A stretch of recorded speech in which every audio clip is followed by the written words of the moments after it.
Awa ng tubig. Kakaubos palang magpagawa ng bahay.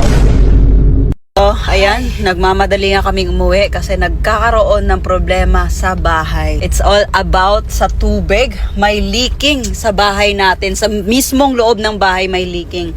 Kaya naman nagmamadali talaga kami para makita namin sa mga mata namin kung ano ba talaga at kung ano ba talaga yung pwedeng solusyon dito. Kakausapin natin yung plumber na na-contact natin. Grabe talaga yung pagsulay ba?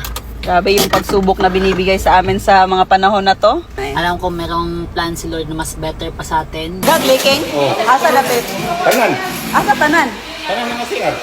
Ay, tanan CR, kuan. Pero ang katong kuan sa Kisame gyud, Tanan lang guys. dire lang. So dito daw banda yung may leaking sa hose talaga na napakain na ng semento. Ito yung basa. Baklas. Lahat. Ang say baklason na ni Kisame? Tiles sa CR? Baklason? Putang.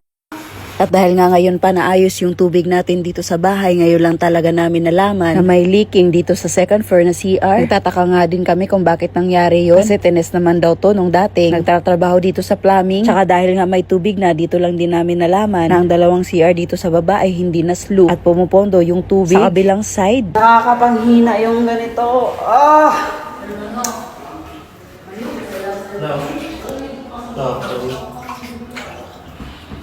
So ang unsa ana sir ang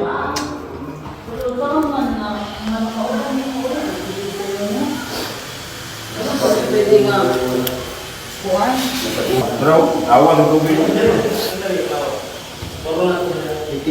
as of now, chinecheck nila kung saan ba talaga nanggagaling yung leaking kasi tumutulo talaga sa first floor doon sa may hagdanan natin. Naiiyak kami kasi dahil dito sa nangyari, makakagastos na naman tayo at hindi pa natin alam kung ano ba talaga ang magiging solusyon dito. Kasi kung if ever talaga may leaking, babakbakin yung semento or mga tiles or yung isang choice natin ay repiping daw. Na-try na sa mga kwarto, sir. Ito. I-try na mo ng tubig. Wala na.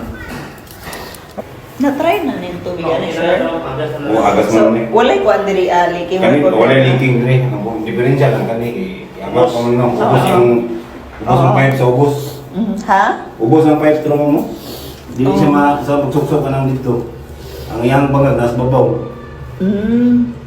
Pero among gikan na ipahabog na lang ni. Pahabog na lang. Ang assurance mo natin yun, among gikas.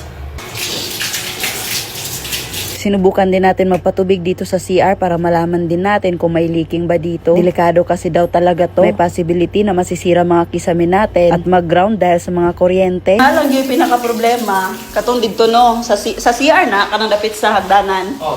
Na kanang sa hagdanan o katong dito sa ubos, napundo ang tubig. Sobrang naiyak lang talaga kami ngayon kasi hindi na din namin alam. Nakakaubos palang magpagawa ng bahay. Sa sobrang daming problema na dumadating. Minsan hindi na din namin maintindihan yung sarili namin. Sa sobrang stress namin dito sa bahay. Yung bang feeling na gusto mong kumawala pero hindi pwede kasi kung papabayaan mo, mas magiging malala yung sitwasyon. May tulo daw doon sa ilalim. Hindi lang sa tabigla sa Kuanday CR. Ipasubay sa silang mga kung pagtubig na po na nagyapon. Yan ang Patagalin muna natin para makita natin. Bitrap. Tagalo na bukan dala. Pagsuyo ka na pitrap. Sagan lang ba? Wala ka nagbuot kay mo na sa gara malintan sa mga plumber. Dito ba? Wall? So, sa CR, yun. Grabe yung tubig dito, magusto. Thankful lang din kami sa mga taong umalalay sa amin para masolusyonan tong problema natin dito sa bahay. Nung nalaman talaga namin tong problema na to, grabe yung galit namin. At nasaktan din kami. Pero wala naman tayong ibang magagawa kundi solusyonan to. So, as of now, tinitignan muna kung sa piping ba talaga or dahil ba talaga sa tiles